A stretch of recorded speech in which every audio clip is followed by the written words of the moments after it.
Ano, may napapansin ka sa mukha ko? Bagay ba? Bagay. Si Chis Escudero nga nagpatato ng kilay. Ako eyebrow lang. Pero madaling tanggalin. Sige, bye. Ilocano ka, sir? Buwan, apay amom. Ilocano ka, Mat? Nakakaintindi lang, sir. Boyfriend mo Ilocano. Hindi. Ba't alam mo Ilocano ko? Yung tono ko. Punto mo. Pero kabalo ako magbisaya, kaya Bisaya ka, Ilocano. Tag Ilocano, kabalo rin ang magsulti sa Bisaya. Yung mukha na akong macho ma'am. Alam mo pati sa Hong Kong, yung buhok, tinatatuhan din mga kalbo. Oo. Oo. Parang, Hindi na masyado matapos. ay sa kwan namin, sa anniversary namin, magpapakilay ulit ako sa iyo ma'am ha. Sige lang, sir. Ma'am, pwedeng face reveal? Ikaw? Ay, wag na po. Ay, ayaw no? Kasi lalabas to sa YouTube.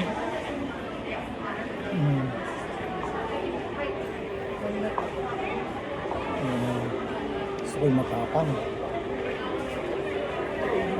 Si Chis Escudero ang pinatato niya parang yung kilay ni Paul McCartney. Nag-a-out siya out. Pinapangan yun eh. Ha? Medyo matapang ang dating. Hindi, ang ganda nga eh. Pero maganda yung Yung pagkakaano. kay Paul McCartney, tignan mo yung kilay ni Paul McCartney. Ganun ang gusto kong kilay. Hindi matapang. Pag ganun siya eh, pagbilong ko ganun. Ito sa safe muna natin. Kaya na hindi na. Matakpan. Actually, gusto ko lang matakpan yung kon eh. Puti mo. Oo, kasi may date ako mamaya. May date ka pala eh. Hindi mo naman sinabi eh. Yung puti lang, baka sabihin, ano ba naman ito pa-date ko? Tanda-tanda. Oo. Eh bakit? Yung lolo ko nga, 72 years old. Nakaanak pa eh. Oo.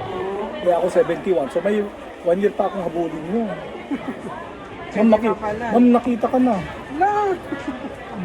Pwede pa pala maghabong. Oo, yung lalaki naman. Pwede ba? Eh, ang babae pagdating ng 50, hindi na. Ang lalaki, kahit na 70, pwede pa mag-anak. Oo, kasi sperm naman yun eh. Oo, yung babae, wala nang egg ba yun sa babae? Wala na. Kaya ako pwede ba ako mag-anak? Active pa naman eh. Hindi na nga masyado eh. Wala na. Wala na akong asawa. Ang asawa mo sir. Nagpunta na ng Amerika. Kahit na wala akong asawa, marami akong inaasawa. Oh, basta may pera, marami. Ayan. Mas maganda tong isa oh. Basta may pera. Oo, to maganda to.